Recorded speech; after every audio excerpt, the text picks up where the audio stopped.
네, 오늘은 6월 25일 한국 전쟁이 있은 지 71주년이 되는 특별한 날입니다. 우리 하나님께서 우리나라를 지켜주시고 인도해 주신 것을 감사하면서 우리 다 함께 찬송가 580장 삼천리 반도 금수강산 찬양하시겠습니다.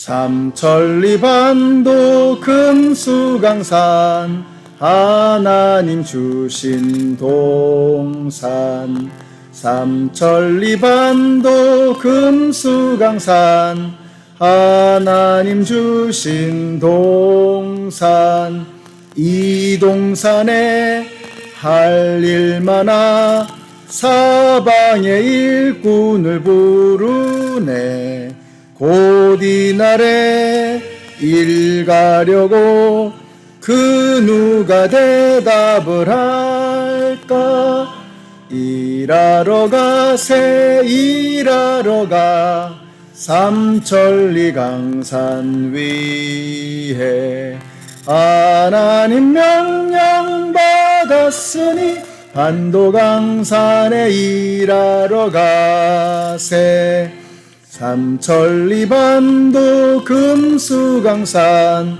하나님 주신 동산 삼천리 반도 금수강산 하나님 주신 동산 봄 돌아와 밭 갈 때니 사방의 일꾼을 부르네 곧 이날에 일 가려고 그 누가 대답을 할까 일하러 가세 일하러 가 삼천리 강산 위에 하나님 명령 받았으니 반도 강산에 일하러 가세 삼천리 반도 금수강산 하나님 주신 동산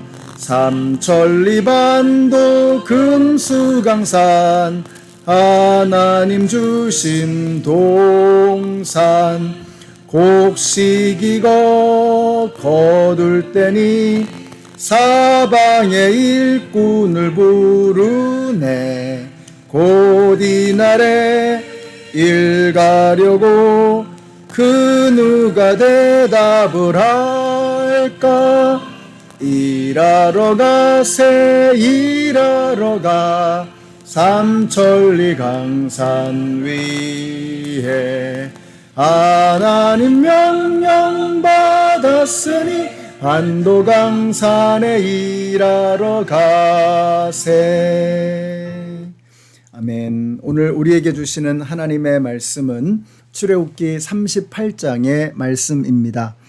그 중에서 1절부터 7절까지의 말씀을 읽겠습니다. 그는 아카시아 나무로 번제단을 만들었는데 그 길이가 5자요 너비가 5자인 네모난 모양으로 만들었으며 그 높이는 석자로 하였다. 번제단의 네 모퉁이에 뿔을 하나씩 만들어 붙이고 그 뿔과 제단을 하나로 잇게 하고 거기에 노쇠를 입혔다. 번제단의 모든 기구 곧 재를 담는 통과 부삽과 대야와 고기 갈고리와 불 옮기는 그릇을 노수로 만들었다. 제단에 쓸 그물을 노쇠로 만들고 제단 가장자리 밑에 달아서 제단의 중간에까지 이르게 하였다. 놋그물의 네 모퉁이에 채를 끼우는 데 쓸 고리 4개를 부어 만들었다. 아카시아 나무로 채를 만들고 거기에 노쇠를 입혔다. 그 채들을 번제단 양옆에 고리에 끼워서 그것을 운반할 수 있게 하고 번제단은 널빤지로 속이 비게 만들었다. 아멘. 네, 어제는 성소와 지성소 안에 있는 거룩한 기구들을 살펴보았습니다. 이제 오늘은 성막 뜰에 있는 기구들을 보겠습니다. 첫 번째가 바로 번제단이죠. 이 번제단의 재료는 놋입니다. 성막에는 단이 두 개가 있는데 성소 안에는 금으로 만든 분향단이 있었습니다. 이것은 기도를 상징하는 것이라고 했죠. 또 성소 바깥에는 놋으로 만든 놋 제단이 있습니다. 바로 번제물을 올려드리는 그러한 제단입니다. 이 번제물이 불태워질 때의 실상은 제물에 안수함으로써 자신의 죄를 전가시켰던 바로 그 사람의 죄가 용서함을 받았다라는 의미이죠. 그러니까 죽음은 죄 없는 짐승이 죽지만 용서는 바로 그 제물을 드린 그 예배를 드린 그 사람의 죄가 용서를 받는 것을 의미하는 것입니다. 그런 의미에서 번제단은 하나님께서 심판하시는 자리임과 동시에 하나님께서 우리에게 화해를 부어주시는 은혜의 자리이기도 한 것이죠. 바로 이것이 저는 십자가의 의미라고 믿습니다. 십자가에서 우리의 죄가 심판을 받은 것입니다. 그러나 그 심판을 위해서 내가 죽는 것이 아니라 나를 대신해서 완전한 제물 되시는 예수 그리스도께서 죽으셨다는 것입니다. 그 대신 죽음으로써 그 자리에서 우리가 죽지 않고 하나님과 화해를 이룰 수 있게 되었다라는 것이죠. 자, 그래서 우리 주님께서 요한복음 14장 6절에서 이렇게 말씀하셨습니다. 예수께서 가라사대 내가 곧 길이요 진리요 생명이니 나로 말미암지 않고는 아버지께로 올 자가 없느니라. 번제단에서 태워져야 할 것은 동물이 아니라 동물을 드리는 바로 그 사람 자신이었던 것입니다.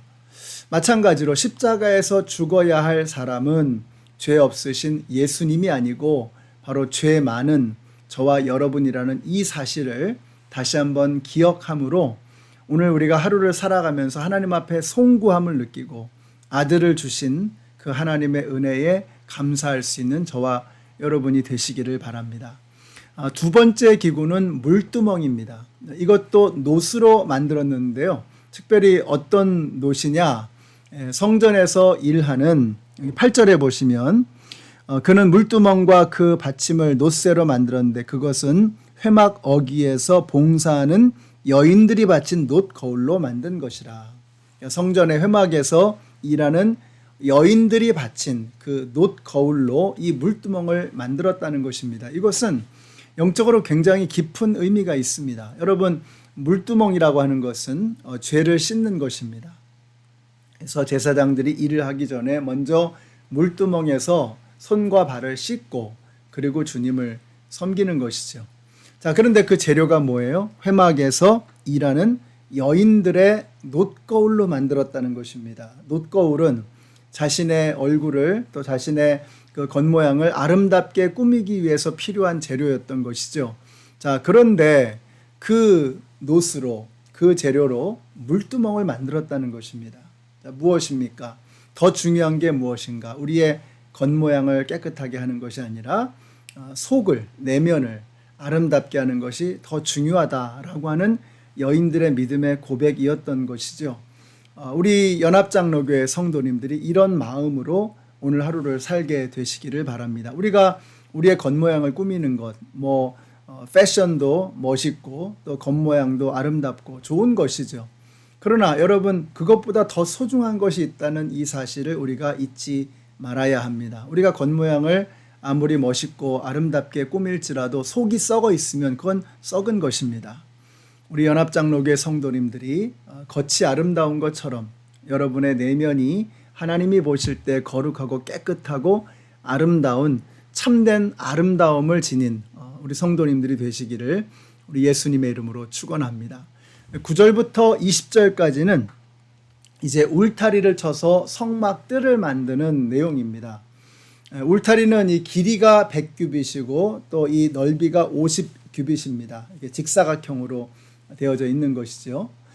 이 울타리가 중요한 것은 이 울타리를 기준으로 성전 안과 성막 안과 성막 바깥으로 구별이 되어지는 거죠. 에덴 동산에서도 이 울타리가 있었죠. 그래서 에덴 동산 안과 에덴 동산 바깥이 있었던 것이죠. 그러니까 에덴 동산인 공간과 에덴 동산이 아닌 공간으로 나누는 것, 이것이 바로 울타리의 의미라는 것입니다. 그래서 인간은 하나님을 떠났지만 성막을 통해서 다시 하나님에게로 나아갈 길이 열리게 되었다는 거죠. 인간이 범죄함으로 에덴 동산에서 쫓겨났잖아요. 근데 하나님께서 성막을 지어주심으로 다시 하나님께로 나아올 수 있는 길을 열어주셨다. 이 성막이 그래서 중요한 것입니다. 바로 예수 그리스도를 상징하는 것이죠. 우리가 하나님을 떠났습니다. 우리가 우리의 죄 때문에 하나님으로부터 떨어졌어요. 그런데 예수 그리스도로 말미암아, 성막 되시는 예수 그리스도로 말미암아 우리가 다시 하나님에게로 나아올 수 있는 길이 열리게 된 것입니다. 오늘부터 우리가 한번 좀 시작해 봤으면 좋겠어요. 여기서부터 시작하는 것입니다. 우리가 하나님 안으로 더 깊이 들어가는 것입니다.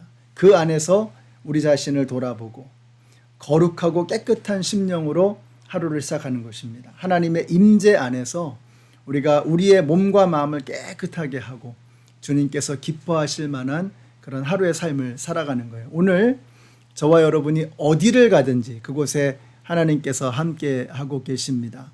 하나님과 함께 하시는 그곳에서 하나님께서 기뻐하시는 멋진 삶을 살아가시는 오늘 하루가 되시기를 우리 예수님의 이름으로 축원합니다. 기도하겠습니다. 주님 감사합니다. 하나님으로부터 멀리 떠나간 저희들이 예수 그리스도로 말미암아 다시 돌아올 길을 열어주셔서 너무나 감사합니다. 누구든지 예수를 믿으면 구원을 얻으리라고 말씀하신 것처럼 예수님을 통해 구원의 길로 나아가 주님의 더 깊은 곳 거룩한 지성소로 나아가는 우리 모두가 되게 하여 주시옵소서. 예수님의 이름으로 기도드렸습니다. 아멘.